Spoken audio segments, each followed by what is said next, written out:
போல இப்ப யோசியாவும் அருவப்புல ஆயிடுச்சு.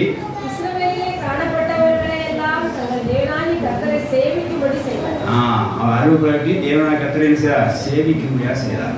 7% சோத்திரம் உள்ளதாக இப்படிதான் நாம செய்யறோம். இந்த போதனையும் அதுதான். உங்க அருவப்புல நீக்கி என்ன செய்யணும்? நீங்க வந்திருக்கீங்கன்னா உங்க அருவப்புல நீக்கி என்ன செய்ய தேவன் என்ன இஸ்ரவேல் தேவனாய் கர்த்தரை நீங்க என்ன செய்யணும்? சேவிக்கும்படியா யோசியா செய்யறோம். நாங்களும் அதான் முயற்சிக்கிறோம். 10% சோத்திரம் உள்ளதாக. ஆகையால் நம்மளோட அசூசி, நம்மளோட அருவப்புகள், நம்மளோட அசுத்தம் நம்ம ஈரத்தில் இருந்தாலும் சரி, நம்மளோட சரீரத்தில் இருந்தாலும் சரி, நாம் தங்குபடுத்த இருந்தாலும் சரி, அது உடனே நீக்கி போட்டு தேவனை சேவிக்க பழகும் போது கர்த்தர் தரிசனமாவார், நம்மோட இணைந்திருப்பார், நம்மோட உலாவுவார், நமக்கு வெற்றி தருவார், நம்ம சத்துருவுக்கு விடுவிப்பார், நம்ம ஆசையை கட்டளிடுவார், ஆவியானவர் நடப்பிப்பார்.